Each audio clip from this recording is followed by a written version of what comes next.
you see that a function in the differential form in time domain is relatively difficult to handle as compared to the AC signal or the phasor domain.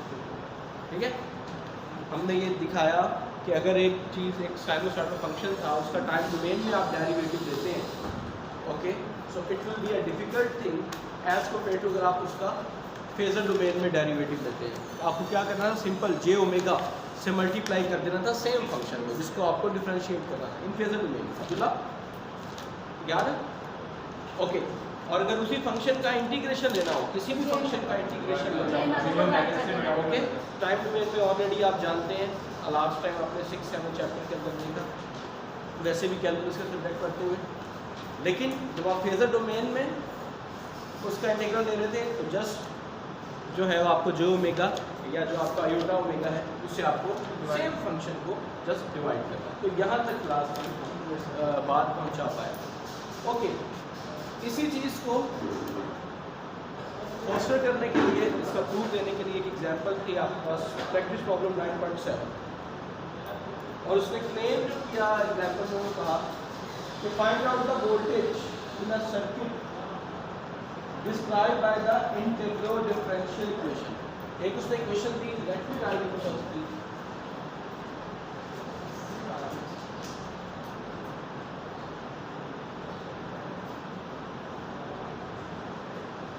This is not the unit, it is a quantity voltage like this.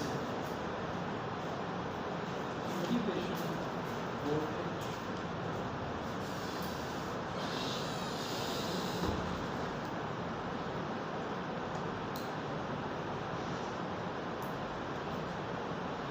अब बहुत मजे की बात यहाँ पर है, इसको ना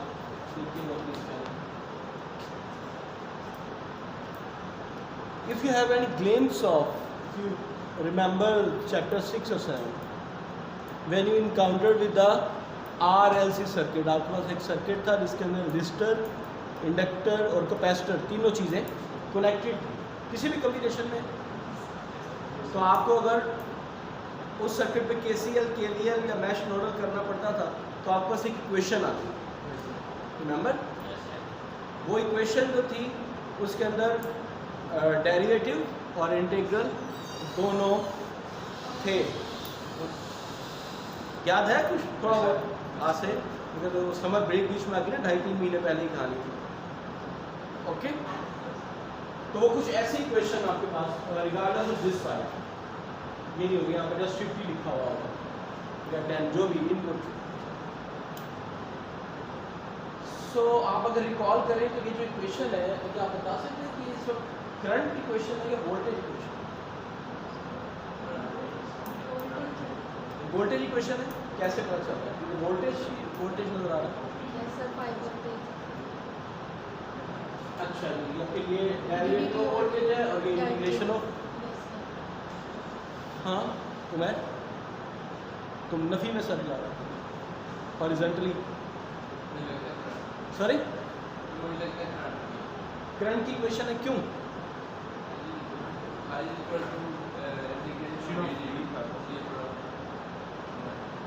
okay, I is integration of V किस कॉम्पोनेंट के लिए? कॉम्पोनेंट भी 3 पढ़ लिए थे ना, रजिस्टर, कैपेसिटर, इंडक्टर. शाबाश, बिल्कुल ठीक लाइन पर मैथ सोच रहा है.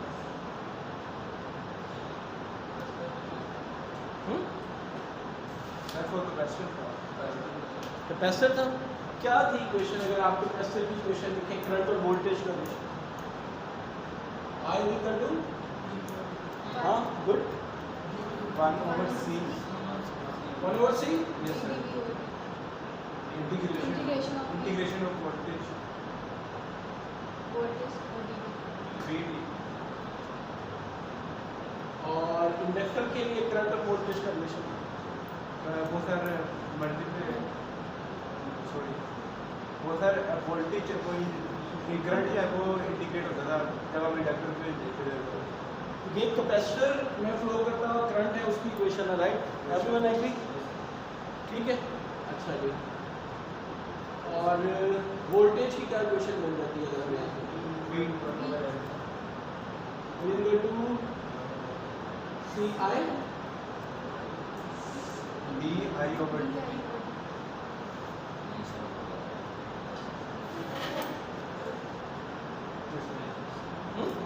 यस सर अच्छा, अगर मैं इससे भी नीचे आकर करंट और उसका रिलेशन निकाल दूँ, एक कैपेसिटर है उसमें करंट और वोल्टेज का रिलेशन है,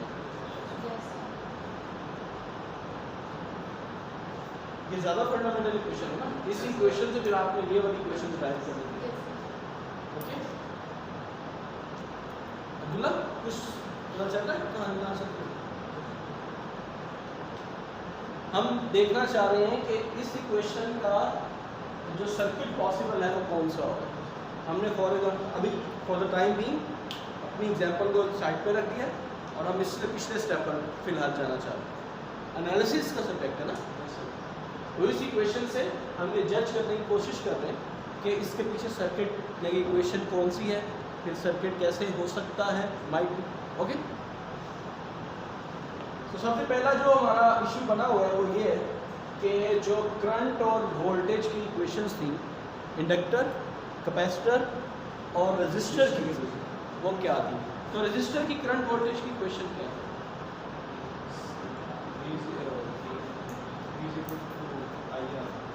ओके,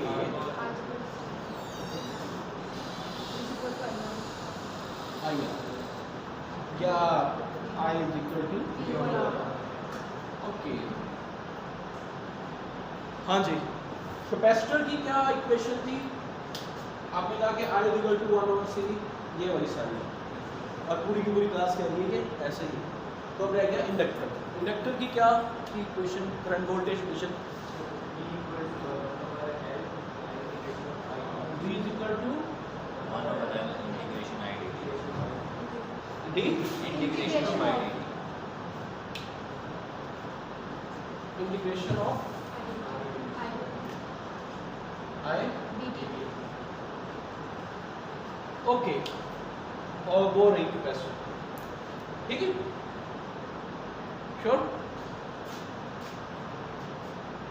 ये भी कैपेसिटर की इक्वेशन है।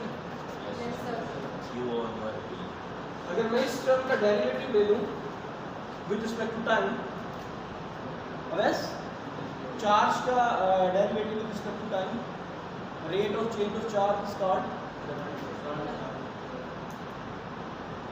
तो जो स्टेप हमें एक तरफ करना है इक्वेशन के वही दूसरी तरफ करना है, और कैपेसिटर टाइम डिपेंडेंट नहीं है।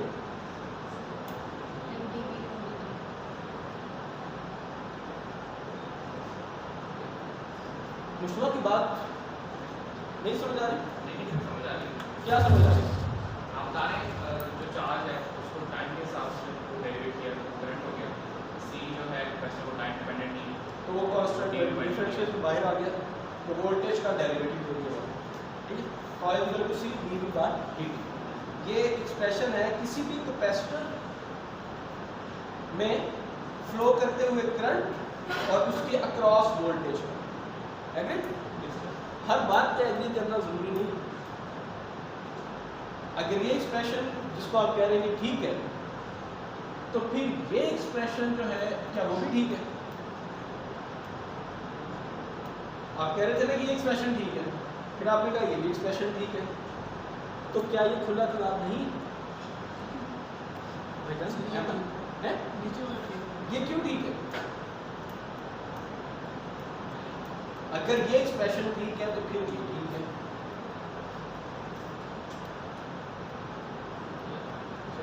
रही अब्दुल्ला साहब, कौन सा एक्सप्रेशन ठीक है? कितने किताबें कितने हैं? बुक्स और आज के क्विज के बाद आपको अंदाजा हुआ होगा कि कैलकुलेटर, ये दो इसेंशियल चीज़ें हैं आपके सब्जेक्ट में। आपकी मर्जी है ना, लेके एग्जाम में एक्सचेंज ऑफ मटेरियल्स अलाउड नहीं है, और अगले लेक्चर में हम बता देंगे कि कैलकुलेटर के बगैर एग्जाम ही नहीं। आपकी मर्जी है, अप टू यू है। हमारी एडवाइस ये है कि वो कैलकुलेटर जिसमें साइन को साइन इमेजिनरी वगैरह की कन्वर्शन हो सके वो आपके पास लाजमी होना चाहिए, चाहे आप क्लासरूम में हैं, चाहे आप एग्जाम में चाहें, वरना नुकसान की सूरत में कंपनी जिम्मेदार नहीं है। ठीक है, देखा नहीं लिखा होता है सवारी अपने सामान की खपत करे, तो ऐसे मराहिल के लिए गए जनाब। ठीक है, तो प्लीज़ आपने आज नोट किया कि इसमें आपको कैलकुलेटर की ज़रूरत थी, हालांकि इसमें अभी सर्किट नाम की कोई चीज़ नहीं आएगी। Okay okay, so as far as my memory concerns,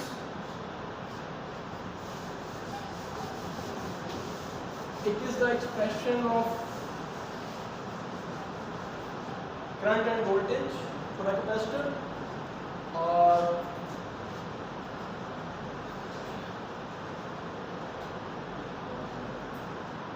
किसी भी इंडक्टर में फ्लो करता हुआ करंट और उस इंडक्टर के अक्रॉस वोल्टेज अगर आपको देखना है तो ये किसी भी रेजिस्टर में फ्लो करता हुआ करंट और उसके अक्रॉस वोल्टेज, तो वो ये था। ठीक है, तो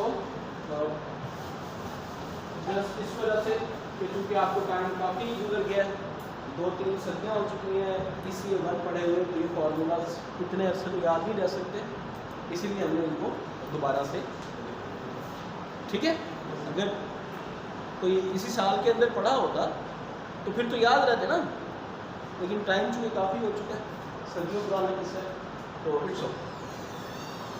अच्छा जी, अब ये तीनों स्पेशल आपके सामने आ गए, कुछ सिमिलरिटी वगैरह कहीं पर लग रही है इनको, अगर आप वहाँ पर देखना चाहें, टर्म बाय टर्म स्टार्ट करें। अहमद, ये जो फर्स्ट टर्म है भाई, ये क्या होगी, किस कंपोनेंट के लिए होगी? ये वोल्टेज की डेरिवेशन करनी है। वोल्टेज की डेरिवेशन करनी है, किस कंपोनेंट की कहानी चल रही है? वोल्टेज कंपोनेंट आपके इलेक्ट्रिक सर्किट में ECA 1 में अभी तक आपने कितने कंपोनेंट्स पढ़े थे? कैसे? Resistor, capacitor, very good, inductor, 3 components पढ़े थे, और इन तीनों की करंट और वोल्टेज की इक्वेशंस इस वक्त बोर्ड पर लिखी हुई है। जी सर। ओके, तो क्या फीलिंग्स आती हैं कि ये किस कंपोनेंट का एक्सप्रेशन होगा?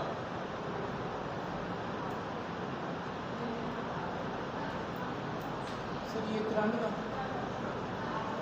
किस कंपोनेंट के लिए ये लिखा गया? करंट के लिए तो ये भी लिखा है, किस कंपोनेंट का जिक्र हो रहा है यहाँ पे? सर इंडक्टर का, सर इंडक्टर का, इंडक्टर। ओके, दिस इज, ठीक है, इंडक्टर में वोल्टेज कैपेसिटर का होता है, कैपेसिटर का कैपेसिटर का होगा। हो रहा है सर,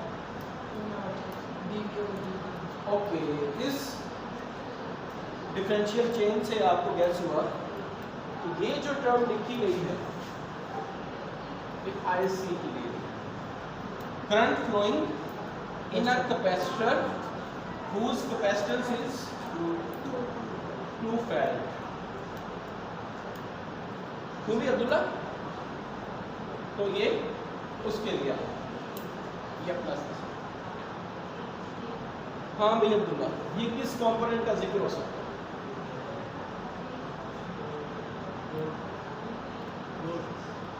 कंपोनेंट 5 वोल्टेज की बात हो रही है, तो किस कंपोनेंट के अक्रॉस 5 वोल्टेज की बात हो रही है? Resistor, capacitor, inductor. रेजिस्टर की कैसे पता चला? इन तीनों में से कौन सा एक special resistor? This one, good. तो V साथ इधर है, इट मीन्स कि ये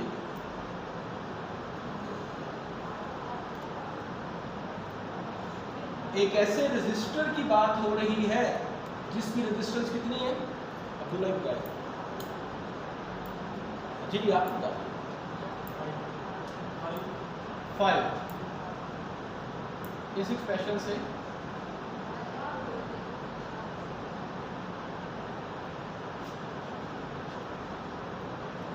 ठीक है, एक ऐसा रेजिस्टर जिसकी रेजिस्टेंस 5 ओम है, उसके करंट की बात हो रही है। उसमें से फ्लो करता हुआ करंट 5 वोल्ट है। ऐसे ही है। हाँ मुस्तफा, रेजिस्टेंस तो नहीं है 5 रेजिस्टेंस कितनी है? वोल्टेज है। अगर ये रजिस्टर की एक्सप्रेशन है और करंट का एक्सप्रेशन है तो क्या 5 वोल्टेज जस्ट 5 वोल्ट? रेजिस्टेंस तो नहीं है 5, आपने आगे तो 5 लिखा है नीचे यहाँ पर जिस तरह हमारे पास कैपेसिटेंस नहीं थी, इस तरह यहाँ पर हमारे पास रेजिस्टेंस भी नहीं है। शायद इस वाले एक्सप्रेशन में, इस वाली टर्म में, सॉरी, कैपेसिटर की कैपेसिटेंस गिवन है।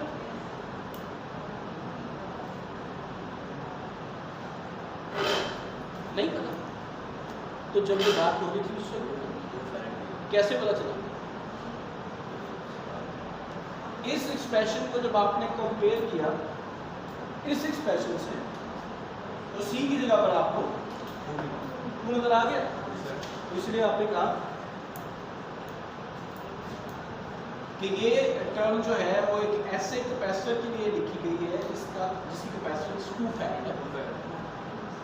ठीक है, अभी उसके क्रॉस वोल्टेज भी मालूम नहीं है और करंट भी मालूम नहीं है। अब्दुल्ला इतना परेशान क्यों बनाया? ओ थैंक यू। तो फिर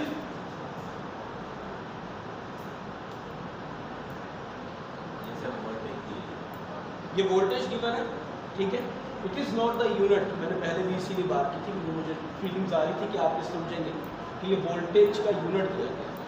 दीज आर टू टर्म्स। 10 बराबर है 502, x बराबर है 502, x बराबर है 505। ये कहानी चल, x बराबर है 5y। It is the unknown voltage. और आप कह रहे हैं कि रेजिस्टर के क्रॉस है। अब्दुल्ला ने हमारी बात बताई। अब रेजिस्टर की वैल्यू नहीं कर रही यहाँ से। हाँ जी भाई, 1/5 करूँ तो मैं मैच नहीं कर पाता।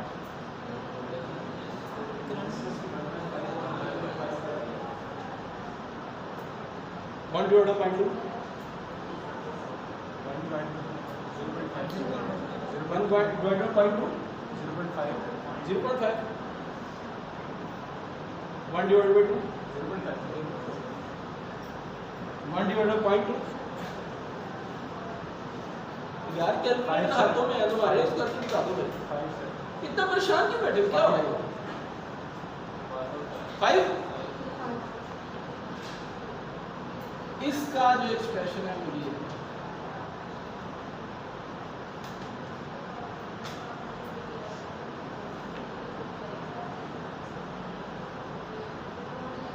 जो उसने 5 गिवन है वही हो गया ना। प्राइमरी मैथ चल रही है, तुम लोग परेशान हो इसीलिए शायद मसला हो यहाँ पर होने। ओके, तो ये एक्सप्रेशन एक ऐसे रेजिस्टर के लिए लिखा गया है जिसका वोल्टेज मालूम नहीं है, जिसका यहाँ पर नहीं मालूम, और जिसमें से फ्लो करता हुआ करंट मालूम नहीं है, और उसकी रेजिस्टेंस उसने दे दी है जो कि है 0.2। ठीक है, 2 टर्म्स हो गए। चले अगली टर्म।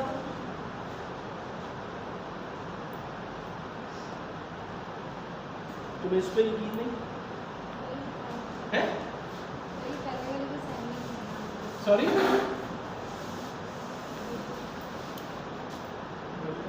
ठीक है भाई। हाँ जी, ये रह गई तीसरी टर्म। फिर ये टर्म किस कंपोनेंट की हो सकती है? रेजिस्टर, कैपेसिटर या इंडक्टर?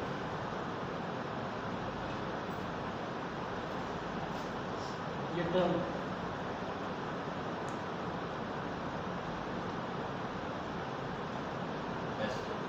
कैपेसिटर की,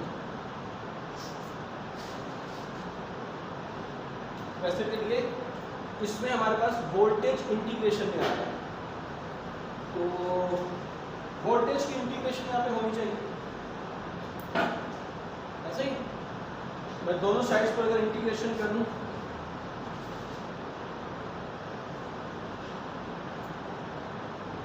इंटीग्रेशन डिफरेंशियल, ये सी में सब मैं लिखता हूँ 1/c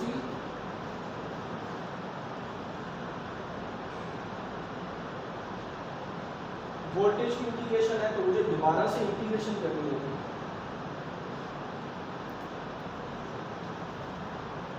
डबल इंटीग्रल ऐसा ही ऐसा एक्सप्रेशन लिखा हुआ है, इतना टाइम नहीं है यार, मैं आप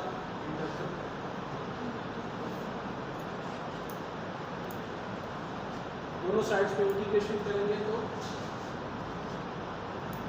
ये कांस्टेंट है,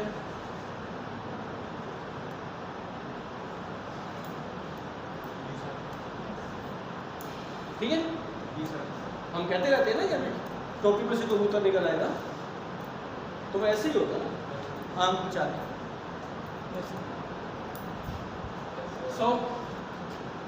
सवाल अभी भी शायद सही है, शायद इस कॉम्पोनेंट की टर्म लिखी हुई है इंडक्टर की, एक इंडक्टर जिसकी वैल्यू क्या है, इंडक्टर की वैल्यू क्या है 10, जैसे इस वाले रजिस्टर की वैल्यू थी 5,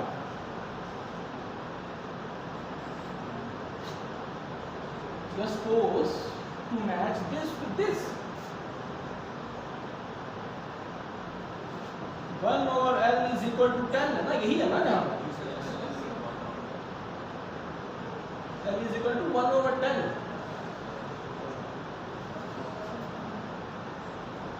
एक ऐसा इंडक्टर जिसकी इंडक्टेंस 0.1 है, उसमें से फ्लो करता हुआ करंट कितना है?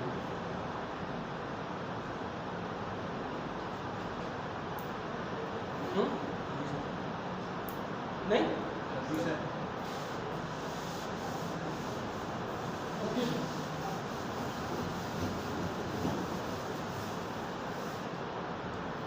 परेशानी हो रही है? कौन सा? हाँ हाँ हाँ हाँ please. Okay ji,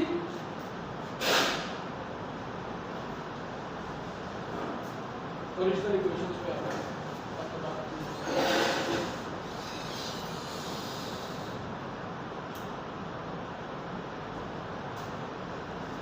right side पर आप इनपुट कंसीडर कर सकते हैं, जो कि अगर डीसी सर्किट होता जिसका पहले से हम देख रहे थे, तो वो आपके पास 50 वोल्ट आ रहा था, सॉरी 50 वोल्ट। ये जो राइट साइड पर टर्म है, ये क्या सोर्स है? चले पहली चीज, ये सोर्स है, करंट सोर्स। Current source. हाँ भी हमें, मेरा ख्याल है ये वोल्टेज का सोर्स है। मैं क्यों current source? Ahmad, voltage source है, मेरा ख्याल है कि ये वोल्टेज सोर्स है, क्योंकि जितने भी लेक्चर में हमने बात की थी अभी आपको क्विज में भी हम दे रहे थे ना, तो साइन 5t - 30 v = 2, तो ये वोल्टेज सोर्स है। लेकिन ये उमैर और कौन कह रहा है कि करंट सोर्स है? उमैर क्यों करंट सोर्स क्यों? एक सेकंड, करंट सोर्स क्यों? ये कह रहे करंट सोर्स है, मुझे डायग्राम आपका क्या कह रही है, करंट सोर्स है या वोल्टेज सोर्स?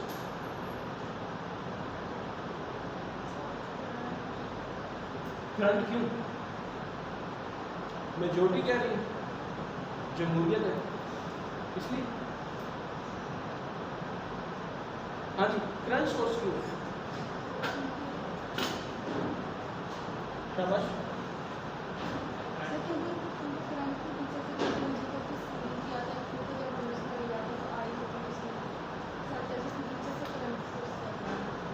नहीं, अगर वोल्टेज सोर्स कनेक्टेड है किसी भी सर्किट में, तो आपके सर्किट में करंट भी फ्लो करवा रहा है, ओके, या अगर करंट सोर्स कनेक्टेड है तो वो आपके सर्किट में वोल्टेज भी दे रहा है, तो इसमें कोई परेशानी की बात नहीं है। तो फिर आप कैसे कह रहे हैं कि करंट सोर्स, सॉरी आपने कहा ना वोल्टेज सोर्स है। अच्छा, करंट सोर्स की जस्टिफिकेशन इब्राहिम, ओके समझ आ रही बात इसकी? कहता है कि एप्पल्स और ऑरेंजेस को आप ऐड नहीं कर सकते, दो डिफरेंट क्वांटिटीज को आप इक्वेट नहीं कर सकते या ऐड नहीं कर सकते, अगर इसको दूसरे में जाके आप ऐड कर सकते हैं। ओके, इसीलिए इक्वेशन के लेफ्ट साइड पर अगर करंट की क्वांटिटीज हैं तो ऑब्वियसली राइट साइड पर भी करंट की क्वांटिटी सोर्स।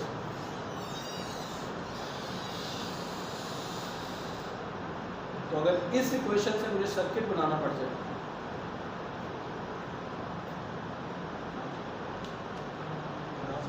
कैसे? शाबाश।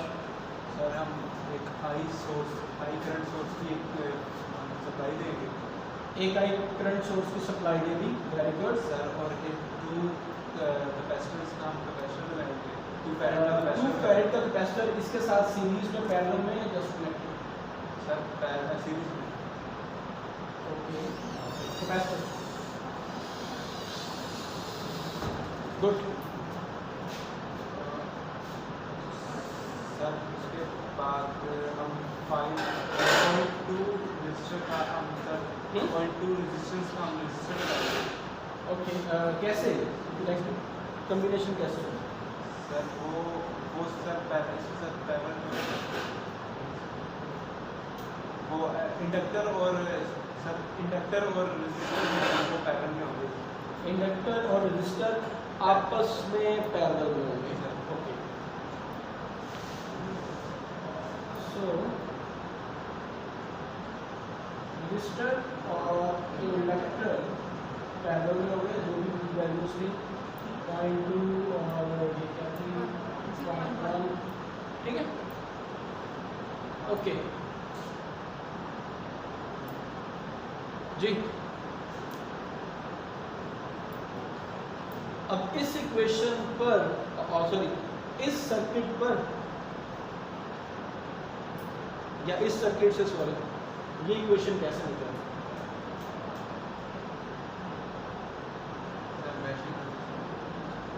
Mesh analysis. ओके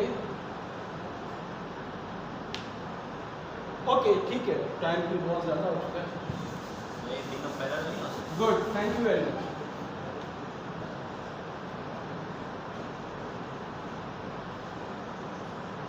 तीनों पैरेलल होते हैं और इस सर्किट में सिर्फ और सिर्फ 2 नोड्स, इस नोड पर अगर आप केसीएल लगा देते हैं,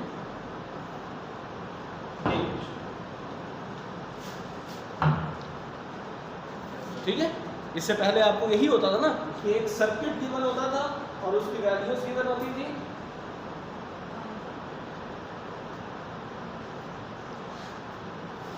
और आपसे कह दिया जाता था कि भाई इसके अक्रॉस वोल्टेज निकालो या इसके अक्रॉस वोल्टेज निकालो व्हाटसोएवर, या इसमें से फ्लो करता हुआ करंट निकालो व्हाटसोएवर करते थे। फिर आप क्या करते थे, फिर आप सोचते थे कौन सी टेक्निक इस पर अप्लाई करूं, केसीएल लगाऊं, केवीएल लगाऊं, करंट डिवाइडर लगाऊं, वोल्टेज डिवाइडर लगाऊं, नोडल एनालिसिस, मैश एनालिसिस, कैवेनाइज कर दूं, न्यूट्रलाइज कर दूं, सुपरपोजिशन लगा दूं, क्या कर दूं, ठीक है। तो फॉर एग्जाम्पल इस सर्किट के लिए आपने सोचा कि मैं यहाँ पर केसीएल अप्लाई करूँ, ठीक है। जब यहाँ पे आपने केसीएल अप्लाई किया तो जो करंट दिया जा रहा है और जो करंट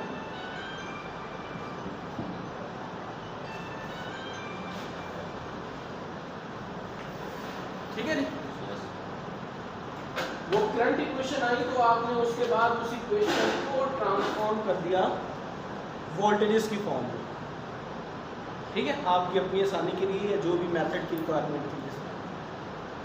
तो अब सवाल करने वाले ने, अच्छा अब यहाँ अभी हम पिछली दुनिया में ही रहे, PCA1 में ही रहे, अब इस इक्वेशन से वोल्टेज निकालना फर्स्ट कर रही है, कोसाइन की टर्म नहीं है, सिर्फ 50 DC का 50 रखा हुआ।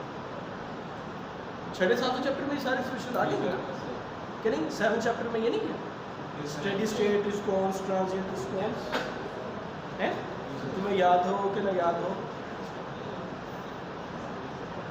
तो अब यहाँ से अगर आपको ये अननोन वोल्टेज, एक ही इक्वेशन है और एक ही unknown, mathematically very good. Mathematics कहती है कि अगर एक इक्वेशन और उसमें एक ही अननोन मौजूद हो तो आप उसका सोल्यूशन कह रहे हैं, क्या कहते हैं, परफेक्ट सोल्यूशन, एब्सोल्यूट सोल्यूशन, कुछ ऐसा सोल्यूशन था ना, हाँ वो निकाल सकते हैं। तो ऑल सेट। अब यहाँ से सवाल शुरू हो। हाँ जी, जब ये वोल्टेज निकालना था तो कैसे, इसको जरा थोड़ा इंसानों वाली फॉर्म में लिखने की जरूरत थी। अगर मैं इस पूरी इक्वेशन का डेरिवेटिव ले लेता हूँ तो और सिचुएशन हो जाएगी। पूरी इक्वेशन का अगर मैं इंटीग्रल ले लेता हूँ, डेरिवेटिव ले लेता हूँ, यहाँ पे डबल डेरिवेटिव, यहाँ पे सिंगल डेरिवेटिव, ये खत्म हो जाती है। सेकंड ऑर्डर डिफरेंशियल इक्वेशन आ गई थी। सेकंड ऑर्डर डिफरेंशियल इक्वेशन का सॉल्यूशन निकालना था, वो एक्सपोनेंशियल की फॉर्म में आ गया था।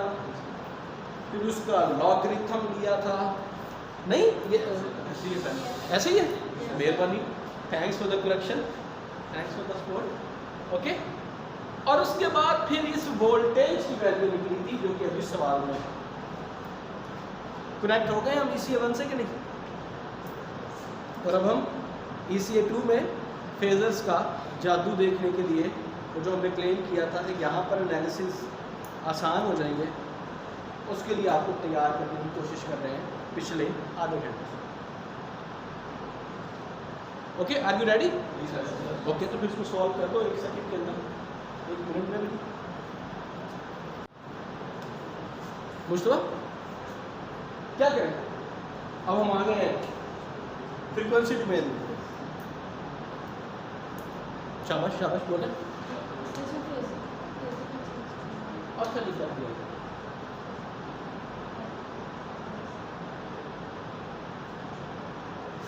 ये टर्म मैंने फेजर में चेंज कर दिया, बाकी आप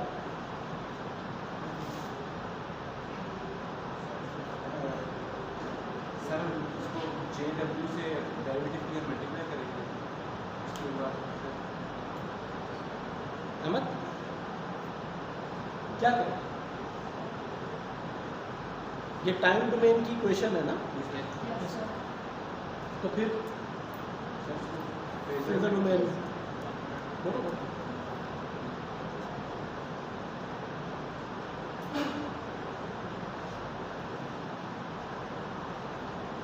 जी।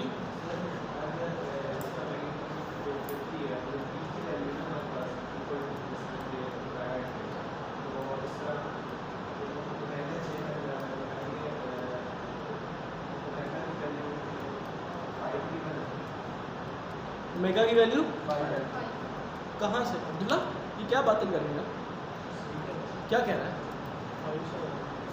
कहाँ है 5, यहाँ ये वाला 5,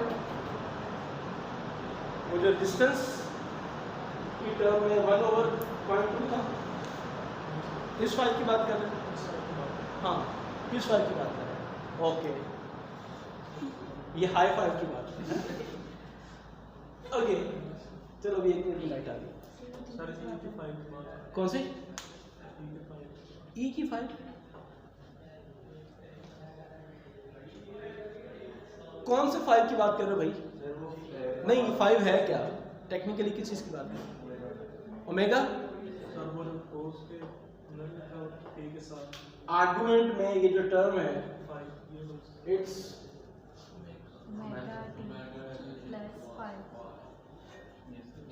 ठीक। तो इस स्टेटमेंट के अंदर उसने फ्रीक्वेंसी की, एंगुलर फ्रीक्वेंसी की बात कर दी। हाँ भी हमें अगर मुझे इससे फ्रीक्वेंसी निकालना, F निकालना हो तो कैसे निकालूंगा, कि अगर पूछ लिया जाए कि इस सर्किट की फ्रीक्वेंसी क्या है तो फिर कैसे निकालूंगा सर इसे फीजर मुझे है, निकाल वो सोच रहा है। हाँ भी हो, तुमने सोच लिया अपना,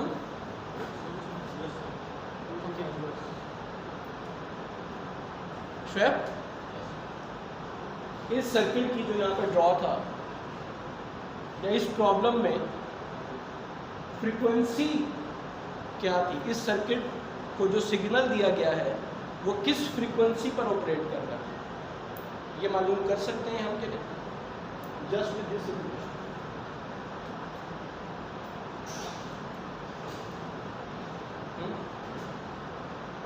जी हमें इंट चाहिए, हाँ बोले शाबाश। ओमेगा इज इक्वल टू 2 पाई है।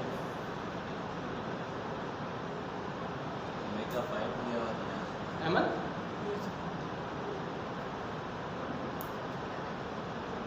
ठीक है अहमद, अब्दुल्ला ओके ठीक है जी। चलो वो फ्रीक्वेंसी का जिक्र किसने छेड़ा था, जो बात किस तरह चलेगी? इब्राहिम शाबाश बेटा।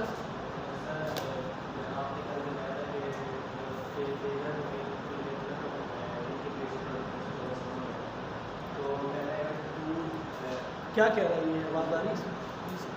ठीक है, सर ये इस इक्वेशन को सॉल्व करना है, बताएं। सर अगर फेजर डोमेन में अगर ये इक्वेशन जो टाइम डोमेन में लिखी हुई है ये फेजर डोमेन में हो जाए तो हमारा मसला आसान हो सकता है, ठीक है। जो आसान टर्म थी वो मैंने खुद ही लिख दी। अब ये टर्म्स फेजर डोमेन में कैसे आएंगी? अब्दुल्ला तुम्हारी बारी आने वाली है, अहमद जी कैसे इन टर्म्स को 1 2 ये 3 टर्म्स हैं, इनको फेजर डोमेन में कैसे लिखें?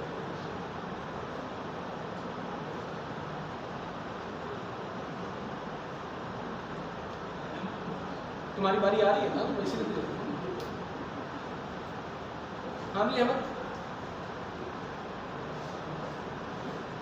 कल का लेक्चर था ही, आज हमने रिव्यू भी तो दिया ना स्टाफ। हाँ भाई अब्दुल्ला क्या करें, आगे बारी में बोलो कैसे इस इक्वेशन को फेजर इक्वेशन में या फ्रीक्वेंसी डोमेन में लिखा जाए?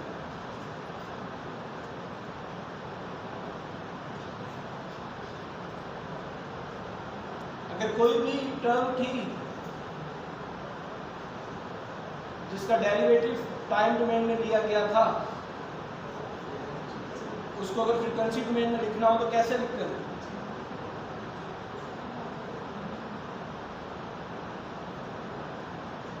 हाँ जी मुश्तबा।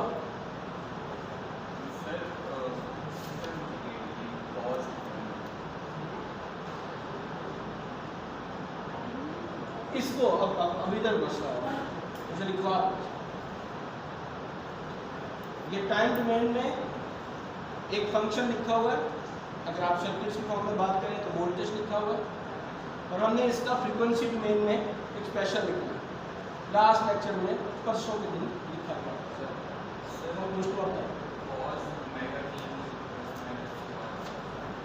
कॉस ओमेगा डी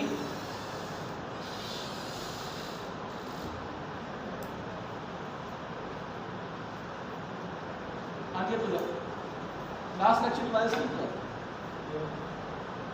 पक्की बात किधर है लेक्चर? लास्ट लेक्चर में था क्या जो रिवाइज किया? क्या था लास्ट लेक्चर में? स्टॉप कर दो इसको, सुनने वाले सुन ही सकेंगे। फ्रीक्वेंसी डोमेन वो जो भी आपने वी फेजर फॉर्म इसकी जो भी आप बात कर रहे थे, तो 50 कॉस जिस तरह मैंने यहाँ पर इस स्पेशल टाइप, ठीक है। तो जो भी वी होगा, वी अननोन है, इसकी फेजर फॉर्म आपने ज़रूर करने की इस तरह से, और इसकी जगह पर omega is given, it's okay, not given, ठीक है, वो भी अननोन के तौर पर साथ साथ चलता है। जो भी फंक्शन था टाइम डोमेन में उसको आपने फेजर फॉर्म लिख लिया। अब चूंकि वो गिवन नहीं है तो आपने अपनी तरफ से उसको अज्यूम करके बस फेजर फॉर्म लिख दी।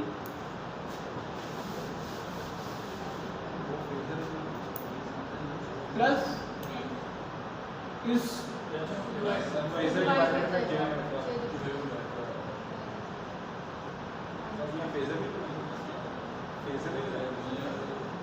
फेजर फेजर फेजर एक्सपेंशन का कह रहे हैं।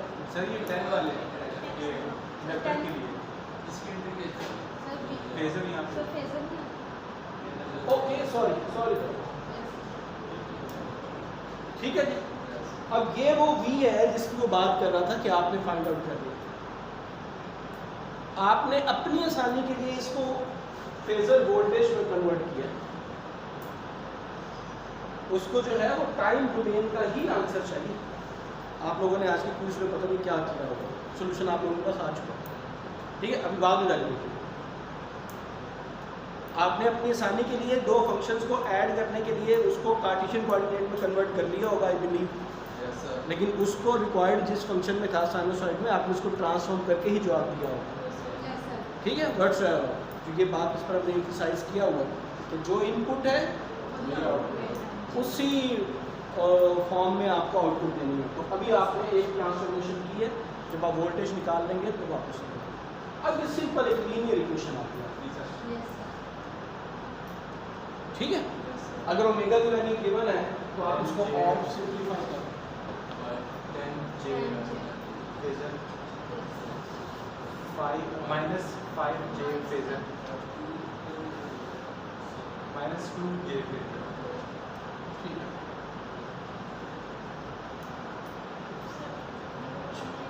चलो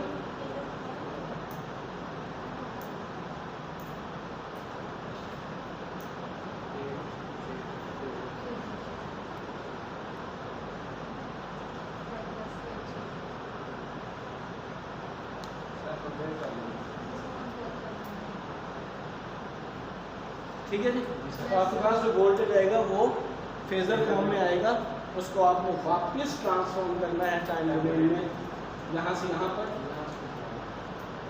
ओके।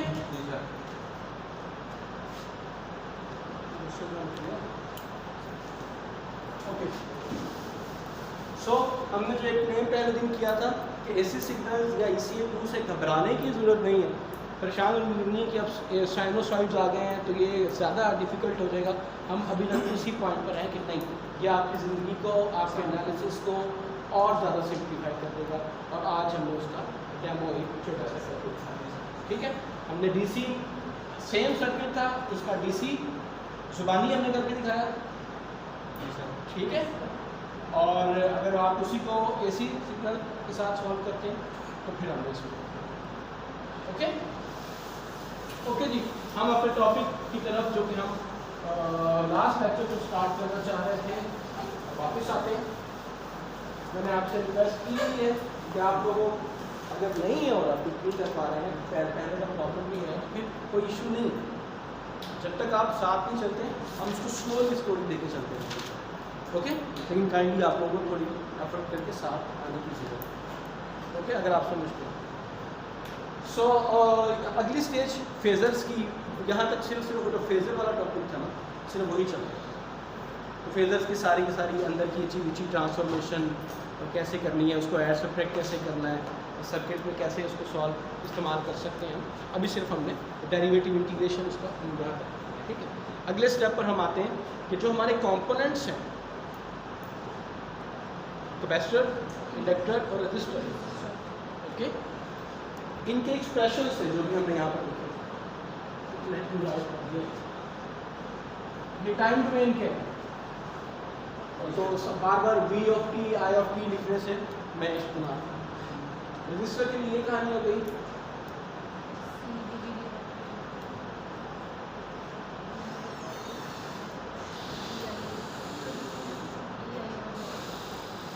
ये टाइम डोमेन में रिलेशंस हैं रेजिस्टर, कैपेसिटर और इंडक्टर की, राइट। इनमें से कोई भी एक्सप्रेशन हमें ये बता रहा है, ये इंफॉर्मेशन दे रहा है कि इस कंपोनेंट में, फॉर एग्जाम्पल कैपेसिटर में, अगर आपको करंट और वोल्टेज के दरमियान में रिलेशन लेना है तो वो ऐसे, क्योंकि करंट डायरेक्टली प्रोपोर्शनल वोल्टेज के नहीं है, अनलाइक रेजिस्टर।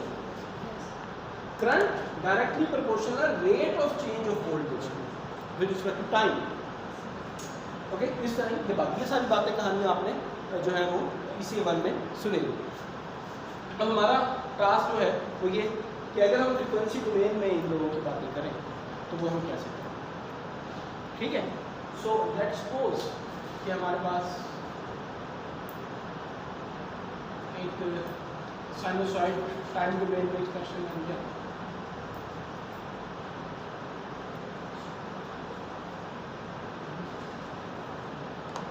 ठीक, हम सबसे पहले रजिस्टर को फिक्स करें।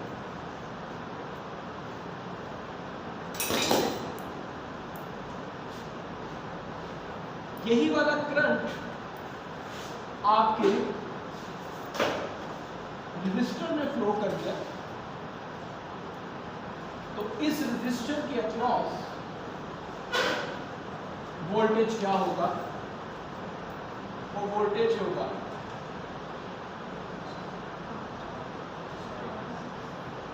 अगर मैं इसको मैग्नीट्यूड दूँ,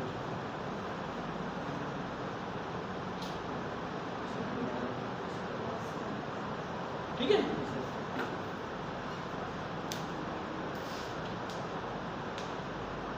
तो किसी भी रजिस्टर में करंट और वोल्टेज का जो रिलेशन है, जी प्लीज, और इट्स एम फॉर मैग्नीट्यूड, और इसको ए करते हैं, बी करते हैं, जो भी आप करते हैं, ठीक है। आपको बुक पढ़ चुके ये यूज़ किया, इसलिए मैं आपको वो हमने पहले दिन बताया था कि ताकि आप जब किताब पढ़ें तो आपको सिमिलर कॉन्टेक्स्ट लग रहे हो, इसलिए हम उसी के म्यूटेशंस यूज़ करते हैं। ओके, सो ये मैग्नीट्यूड, रजिस्टर में फ्लो करता हुआ करंट और वोल्टेज, ऐसे। अगर आप करंट और वोल्टेज के दरमियान में डिफरेंस देखें तो वो क्या है,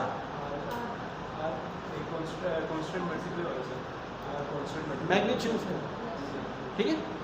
करंट का कोई भी मैग्नीट्यूड ले लो, आई एम की कोई भी वैल्यू ले लो, 3, और रजिस्टर की कोई भी वैल्यू ले लो, ये जो रजिस्टर है 5 और 5,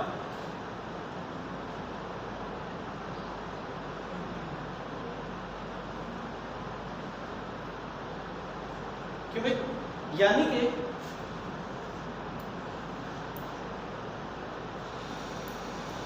अगर करंट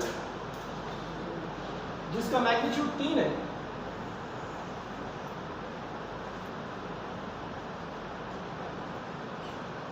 ठीक है, 3 मैग्नीट्यूड का करंट जब इस 5 ओम के रजिस्टर में फ्लो करेगा, सिंपल सी सिचुएशन की बात है, तो जो वोल्टेज इसके क्रॉस प्रोड्यूस होगा उसका मैग्नीट्यूड 8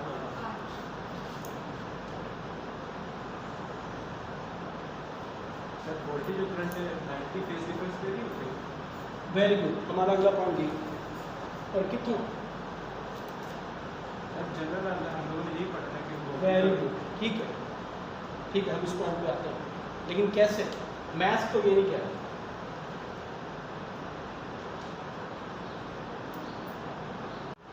इस बात का जवाब आ गया, डिफरेंट कंपोनेंट्स में डिफरेंट बिहेवियर है। अभी हम इसको एक्सप्लेन करके, यही टॉपिक था हमारा आज, ठीक। जो बात उन्होंने एक जुमले में कर दी, हमारा पूरा टॉपिक ही है। रजिस्टर के केस में हम ये देख रहे हैं कि जो फेज, बस क्या फेज नहीं आता जो करंट रजिस्टर में फ्लो कर रहा है, कोई तुम इन्हें देना ना भैया, है ओके। सेम फेज इस वोल्टेज का भी है जिसका मैग्नीट्यूड वेरी करेगा, ज्यादा या कम होगा, ठीक है। रजिस्टर का जो 0.5 की होगी तो वोल्टेज नीचे आ रहा था, 1.5 पर आ रहा था, ओके, वेरी करेगा मैग्नीट्यूड, लेकिन फेज सेम रहा दोनों। मैथमेटिक्स ये बात बता रही है, ठीक है, यानी कि जिस फेज के साथ या जिस जगह पर इस करंट का मिनिमा होना था टाइम डोमेन में, उसी जगह पर इसका दूसरे का मिनिमा, वो मेरी ड्राइंग की वजह से ये शिफ्ट आ रहा है, आपको लग रहा है, ठीक है। टेक्निकली ये सिर्फ मैग्नीट्यूड चेंज हुआ, ये वैसे ही चल रहा है।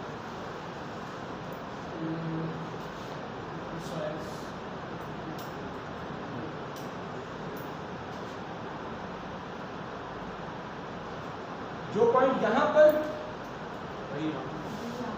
फेज सेम दोनों का, ऐसा नहीं है कि कहीं पर इसका मैक्सिमा चल रहा है तो उसका मिनिमम आ, एक्सिस ही एक तरह से ऊपर होगा 3 से 8। मशहूर बात समझ आई? ठीक है, जहां पर इसका मैक्सिमम चलेगा वहीं पर ही इसका मैक्सिमम फेज के लिहाज से ओमेगा टी का।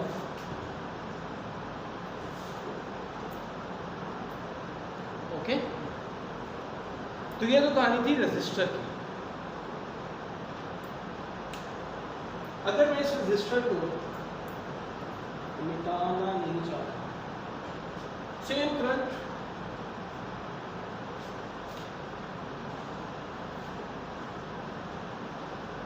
अपनी वोल्टेज का डेरिवेटिव ले रहे हैं, इसलिए वोल्टेज की बात करें। बस करते हैं, ये मैं मिटा दूँ ताकि कहानी को मेरा रिकॉर्ड हो, इसको सेपरेट रखना है।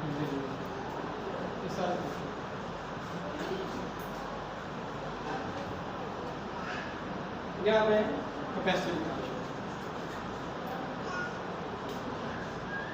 ठीक है, यार करंट ही लेके चल रहा है तो चलो इंडक्टर शुरू करें।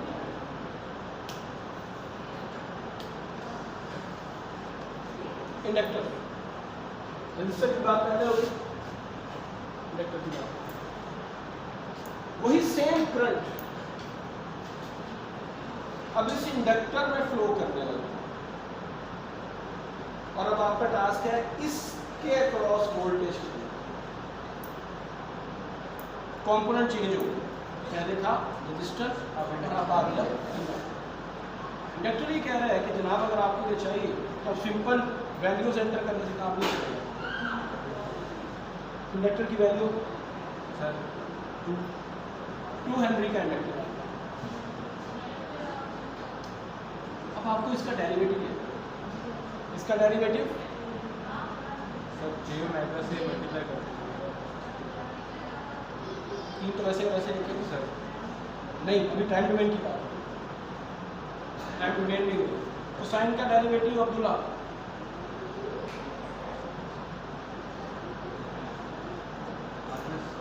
मेहरबानी। अब्दुल्ला कह रहा है कि minus sine of omega t plus t आएगा और उसके बाद कहानी खत्म हो जाती है, भी चल रही होगी। जी सर। बस डेरिवेटिव हो गया तो साइन का। No sir. हाँ जी सर हो गया। तो साइन का डेरिवेटिव तो साइन हो गया, आर्गुमेंट का डेरिवेटिव नहीं लेना। यस सर, वो मल्टीप्लाई। हाँ, किससे करूँ मल्टीप्लाई? डब्ल्यू। वो किधर है? उसने लास्ट टाइम किया था ना ये। हाँ हाँ मुझे याद है, तुम्हें याद हो कि नहीं याद? काम रहा उसकी स्पीड तो प्लेट के पीछे लगी है, हम चलता है ओमेगा के साथ मल्टीप्लाई किया। मेहरबानी, ओमेगा के साथ मल्टीप्लाई, ठीक है, पक्की बात है। Yes sir. मुकाबला बराबरी की सजा पर, तो वो कोसाइन इसको भी कोसाइन कर दे तो बेहतर है।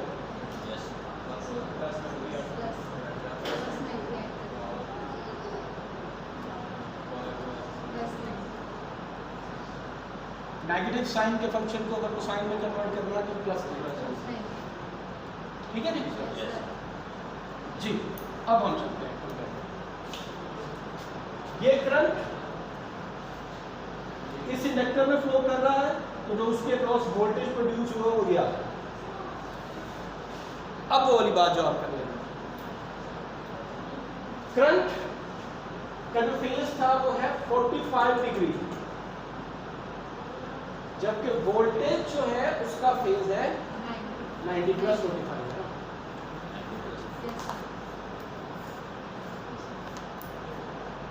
135 हो गया 90 शिफ्ट आ गया और प्लस का एग्जैक्टली। अगर मुझे नहीं पर इसको ड्रॉ करने का, क्योंकि रजिस्टर में फ्लो कर रहा था और उसकी वजह से जो वोल्टेज प्रोड्यूस हो रहा था वो दोनों फेज में सेम थे।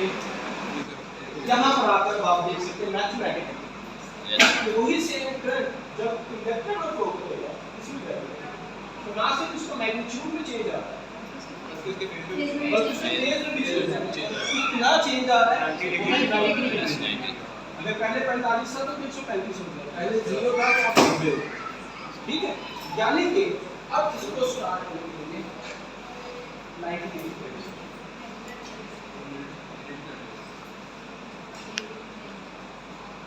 कौन लीड कर रहा है? वेरी गुड, शाबाश सर इंडक्टर लीड में इंडक्टर लीड कर रहा है, वोल्टेज लीड कर रहा है। इंडक्टर में फ्लो करती हुई दो क्वांटिटीज करंट एंड वोल्टेज, इनमें से वोल्टेज जो है वो लीड कर रहा है। ओके, इंडक्टर में वोल्टेज लीड करता है करंट में, ये कंक्लूजन निकाल सकते जो आप बात कर रहे हैं। जबकि रजिस्टर में सेम फेज डिफरेंस नहीं होगा। ठीक है, अगर मैं आखिरी कंक्लूजन में देना चाहता हूं, रियल और इमेजिनरी एक्सिस में इंडक्टर की बात करूं, अगर मैं इसको ट्रांसफॉर्म करता हूं फेजर फॉर्म में, ठीक है, 6 ओमेगा एंगल 5 एंगल 5 प्लस 90। ये जो 90 है इसको हम कैसे कवर करते हैं? सर ये जे की इक्वल है। वेरी गुड, याद है कि नहीं? Exponential of j 90 cosine 90 plus j sin 90 Euler's formula, तो ये j आ गया। टाइम मेरे पास थोड़ा कम है इसलिए। ओके जी, अब आखिरी कबूतर आज के दिन का जो हम करना शुरू करें। इंडक्टर में फ्लो करता हुआ जो करंट था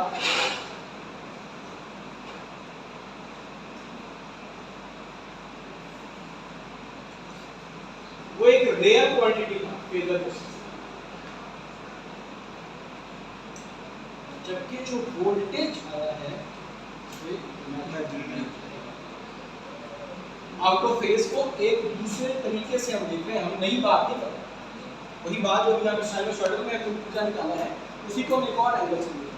यानी कि अगर मैं रियल और इमेजिनरी एक्सिस बनाऊं ये वाला, तो जो मेरा वोल्टेज है for the case of inductor बात हुई है, ये खुदा का फोर्थ खाना है कि किस कंपोनेंट की बात हो रही है, उसके बाद फिर phase difference, phase lead, lag, rail, imaginary कहानी चला दी। ठीक है सर, ठीक है। तो मेरा वोल्टेज जो है वो इमेजिनरी एक्सिस में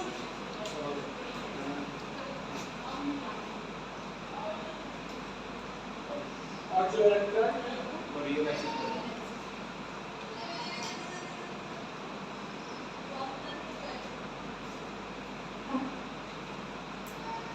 ओके। अगर मैं इसको फेज का डिफरेंस दे दूं 90 का, रियल एक्सिस से 90 डिग्री का, ये जो फेज डिफरेंस था आपने 45 लिखा हुआ है सर, अगर ये 10 होता 20 होता, तो यही वाला जो आपका प्लॉट था ये वाला, कितने डिग्री ठीक है।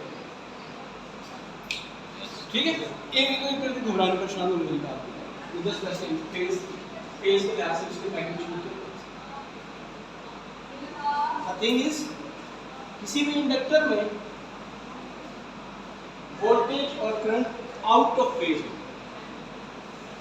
ठीक है, पहली चीज आउट ऑफ फेज है तो कौन सा लीड कर रहा है, कौन सा लैग कर रहा है? वोल्टेज लीड कर रहा है, करंट लैग। तीसरी चीज, किसी भी इंडक्टर में करंट रियल एक्सिस पर है, ये इंपॉर्टेंट चीज। इंडक्टर और कैपेसिटर दोनों एनर्जी स्टोर करते थे, ये बात पड़ी ना, देखिए इसी रंग में कैपेसिटर किस फॉर्म में एनर्जी स्टोर करता था? इलेक्ट्रिक फील्ड की फॉर्म में, चार्ज, और इंडक्टर मैग्नेटिक फील्ड की फॉर्म में, मैग्नेटिक फील्ड का कॉरेस्पॉन्डेंस वोल्टेज से करंट। चार्ज जिसने कहा तो मैंने फॉरन वोल्टेज बोला, यस ठीक है। Current, magnetic field, inductor magnetic field या करंट के फॉर्म में स्टोर करता है। करंट इज ऑन द या ये वो magnitude of current real axis. ठीक है जी। सर अगर यहाँ पे तो हम करंट से दे रहे हैं उसको एक सप्लाई की तो बेस होता वोल्टेज देंगे तब नहीं होगा, ठीक है। तभी सर वोल्टेज जो है वो हाँ, इमेजिनरी रहेगा। यहाँ पर ये हम इनपुट और आउटपुट की बात नहीं कर रहे, हम बता रहे हैं कि अगर करंट फ्लो करे तो, ठीक है। तो अगर हमने आसानी के लिए क्योंकि यहाँ पर डिफरेंशियल था इसीलिए हमने इसको यहाँ पर करंट से बात शुरू कर, आप वोल्टेज से बात शुरू करेंगे वोल्टेज से नहीं।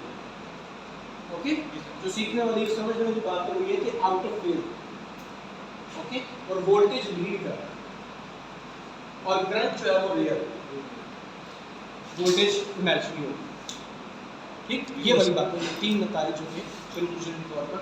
और जो पहला हमने हाफ देखा था आज के लेक्चर का कि अगर हमारे पास कोई सर्किट आ जाए सॉल्व करने को तो डीसी की बजाय एसी में, और एसी में भी फेजर साइनसॉइड्स में फेजर को इस्तेमाल करके हमारे पास एनालिसिस मैथमेटिकल कैलकुलेशंस करना बहुत आसान है, ठीक है। Questions comments